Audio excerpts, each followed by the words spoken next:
So welcome back to my YouTube channel.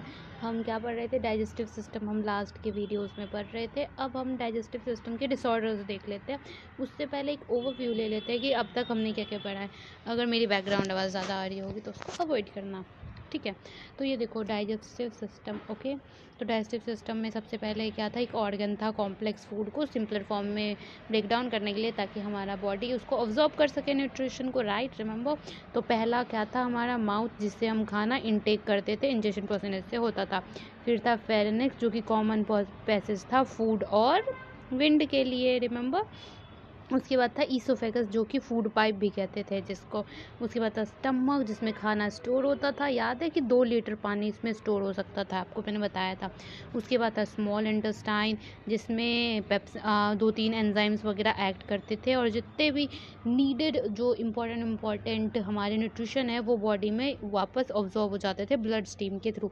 उसके बाद large intestine, जिसमें मोस्ट ऑफ द वाटर जो होता है इससे ऑब्जॉर्व हो जाता था लार्ज इंटेस्टाइन से। फिर जो बचा हुआ वेस्ट मटेरियल रेक्टम में आता था, उसके बाद वो एनस में आता था। अब डिसऑर्डर पढ़ेंगे। डिसऑर्डर क्या होता है? किसी भी चीज़ का मतलब खराबी, ताकि अगर यहाँ पे से यहाँ तक के कोई भी सिस्टम में अगर कोई भी प्रॉब्लम हो जाएगी ना, उसकी वजह से आपका डाइजेशन इम्प्रॉपर हो जाएगा, आपको प्रॉब्लम होगी। तो क्या, कब प्रॉब्लम को क्या नाम देंगे और किससे कैसे पता चलेगा कि ये प्रॉब्लम किस चीज़ का है, उसके कॉजेज़ क्या होंगे, उसके ट्रीटमेंट्स क्या होंगे, सिम्टम्स क्या होंगे, तो वही हम बेसिकली अब पढ़ने वाले हैं। तो जो हमारा पहला जो डिसऑर्डर है, ओहो,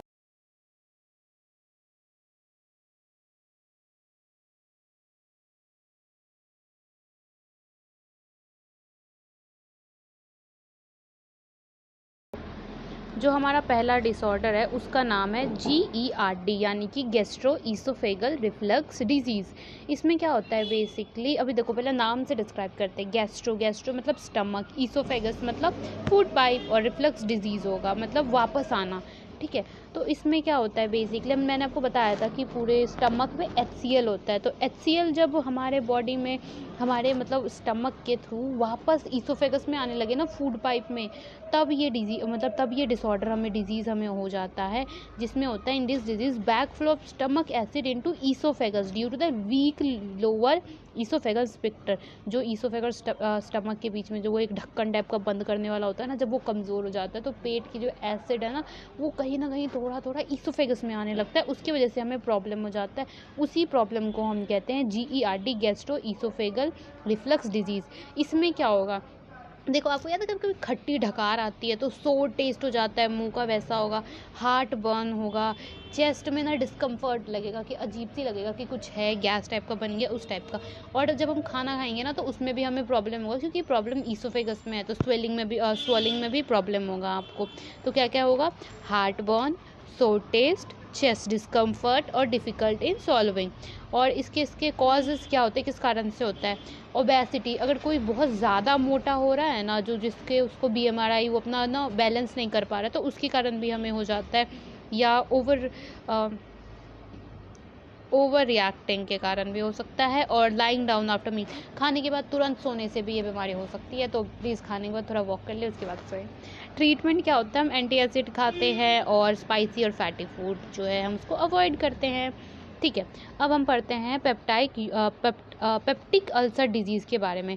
अल्सर, आपको पता है क्या होता है? अल्सर एक, आपने देखा होगा, मैं आपको डायग्राम में दिखाती हूँ, वेट वेट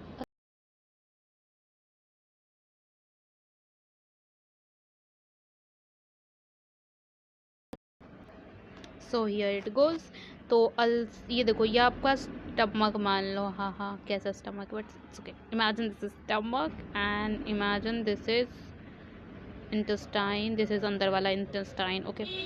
और ये हम ले लेते हैं। देखो, अल्सर क्या होगा? स्टमक में ना बीच में कहीं ना एक छोटा सा, वैसे पूरा ऐसे मतलब होल टाइप का मान सकते हो, या प्रॉब्लम होने लगती है वहाँ पे, वैसा हो जाता है घाव टाइप का ना। हाँ, घाव इज़ अ परफेक्ट, बट घाव टाइप का बन जाता है, तो उसी को हम पेप्टिक अल्सर कहते हैं। इससे क्या, इसमें क्या लिखा है इसके बारे में?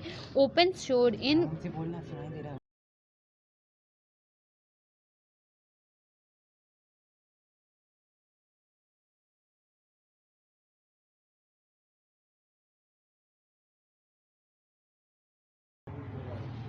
सॉरी गाइस, लाइफ में बहुत सारे डिस्ट्रैक्शन है, उसमें से एक मेरा भाई है। आगे बढ़ते हैं हम। तो मैंने अल्सर के बारे में बता रही थी। तो इसमें लिखा हुआ है ओपन सोर in the lining of the stomach और ड्यूडनम। ड्यूडनम मैंने आपको बताया था ना क्या होता है, स्मॉल इंटेस्टाइन की जो ओपनिंग होती है उसको ड्यूडनम कहते हैं। तो उसमें प्रॉब्लम हो जाए या फिर पेट स्टमक के लाइनिंग मतलब आउटर कवरिंग में प्रॉब्लम हो जाए तो उसमें पेप्टाइक अल्सर हो जाता है, पेप्टिक अल्सर हो जाता है।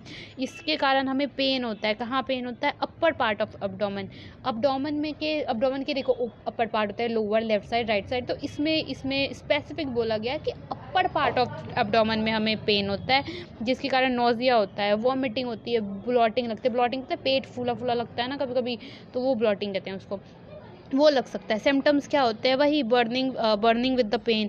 अगर हार्ट वैसे बर्न हो रहा है तब तो समझ में आएगा कि नहीं मेरा GERD हो सकता है। बट अगर मेरा हार्ट जो है मतलब हार्ट के लिए सॉरी, अगर हमारा पेट बर्न भी हो रहा है, जलावट ऐसे लगता है कि कुछ जल रहा है अंदर, ऐसे आग टाइप की लगी है ऐसे लगता है कभी कभी, आपने नोटिस भी किया होगा। तो और उसके बाद अगर उसके साथ पेन भी हो रहा है आपको अपर पार्ट ऑफ एब्डोमेन में, तो आप बोलना कि पेप्टाइक अल्सर है, चेक करवा देना डॉक्टर से।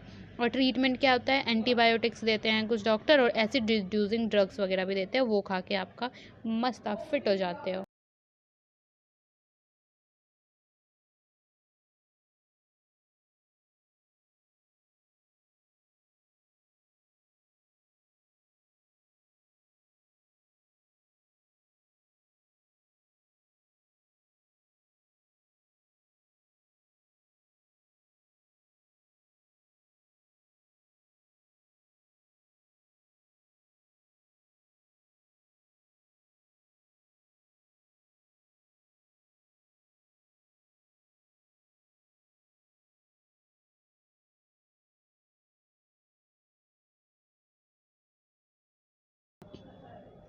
उसके बाद हम पढ़ते हैं गैस्ट्रिक। नेक्स्ट डिजीज़ है हमारा गैस्ट्रिटिस।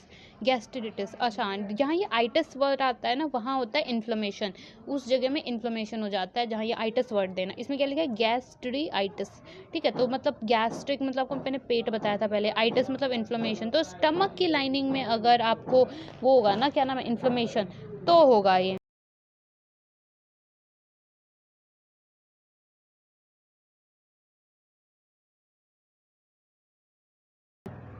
तो ये प्रॉब्लम होगा। इसका कॉज क्या होता है? ज़्यादा अल्कोहल इंटेक करने से होता है, स्ट्रेस लेने से भी होता है, तो ज़्यादा स्ट्रेस मत लिया करो प्लीज़। फिर हम आते हैं इसके सिम्टम्स पे। इसमें भी अपर एब्डोमेन में पेन होने लगेगा, नोजिया होगा, वॉमिटिंग होगा और इनडाइजेशन होगा। ठीक है, ट्रीटमेंट वही है, एंटी एसिड ले लो, एंटीबायोटिक ले लो। मोस्टली ना अगर आप देखोगे ना ज़्यादातर सिम्टम्स सबके वही है कि नोजिया फीलिंग होगी, वॉमिटिंग होगी, पेन होगा, और इसका ट्रीटमेंट भी वही है, एंटी एसिड, एंटीबायोटिक, और कुछ मॉडिफाइड डॉक्टर्स दवाई भी देते हैं, वो भी हो सकता है। अच्छा, फोर्थ वाला हमारा है हेपेटाइटिस। ठीक है, अच्छा हेपेटाइटिस का मतलब पता है क्या होता है? हाँ, जहाँ पे भी ये हेपेटाइट लिखा होगा वर्ड, उसका मतलब होता है लिवर। जैसे पेल्यूम्यूल हम यूज़ करते हैं लंग के लिए, कार्डियक हम यूज़ करते हैं हार्ट के लिए, वैसे ही हेपेटाइट हम यूज़ करते हैं लिवर के लिए। तो लिवर में अगर इन्फ्लेमेशन होगा तो उसको हेपेटाइटिस कह देंगे, जिसमें टाइप्स होते हैं, जिसमें A और E जो है वो स्प्रेड हो जाता है फूड और वाटर के थ्रू। कोई भी अगर फूड और वाटर इन्फेक्टेड हो ना तो वो A और E स्प्रेड करेगा, और B, C, D जो है स्प्रेड होगा ब्लड और फ्लूइड के थ्रू, ब्लड ट्रांसफ्यूजन के थ्रू भी हो जाएगा। ठीक है, और फ्लूइड के थ्रू B, C, D होगा। तो इसको आप याद कर लेना। सिम्टम्स इसमें क्या हो जाएगा? इसमें लिवर का प्रॉब्लम, आपने सुना है किसी को जॉन्डिस हो जाता है तो बोलते हैं कि लिवर में खराबी है, तो वही है, लिवर है तो यहाँ पे जॉन्डिस तो होगा ही। तो जॉन्डिस, फटीग कंडीशन, वेट कम होने लगेगा, एब्डोमेन में पेन होगा, डार्क येलो यूरिन तो होता ही है जॉन्डिस में। ट्रीटमेंट वही है कि आप पता है वैक्सीन भी आई है इसकी, तो आप हेपेटाइटिस की वैक्सीन भी लगाते हैं या फिर एंटीवायरल ड्रग भी ले सकते हैं।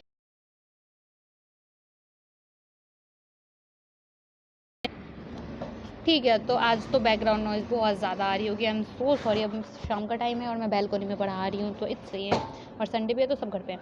ओके, तो 5 जो है हमारा है, 5th जो डिज़ीज़ है उसको कहेंगे, डिसऑर्डर या डिज़ीज़ जो कहेंगे उसका है गॉल स्टोन।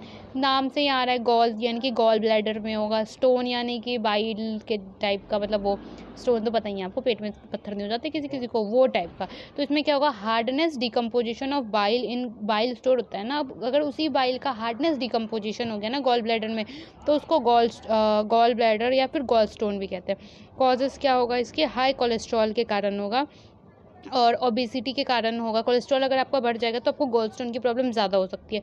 ओबेसिटी, मोटापा से भी बहुत सारा डिजीज़ होता है, देख लो आप खुद ही। लिवर डिजीज़ के कारण भी गॉलस्टोन हो सकता है। सिम्टम्स यहाँ पे पेन होगा राइट अपर पार्ट में, ओके, और नोज़िया फीलिंग होगी, वॉमिटिंग होगी, और जॉन्डिस का भी खतरा बना रहेगा। सिम्टम्स में मैंने बोला ना कि सिम्टम्स मोस्ट कॉमनली सेम ही है। और ट्रीटमेंट में यहाँ पे स्टोन को तो कहते हैं सर्जिकल वे से ही रिमूव कर पाओगे ना, तो सर्जिकल से रिमूव कर सकते हैं, ठीक है।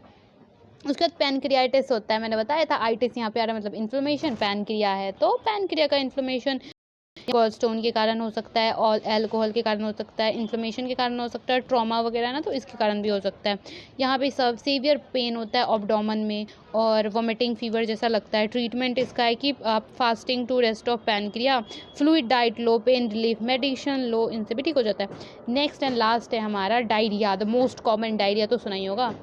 इसमें क्या होता है बेसिकली, जब हमारा जो स्टूल है ना वो वाटरी फॉर्म में या लूज़ फॉर्म में वो पास होने लगता है ना तो डायरिया हो जाता है।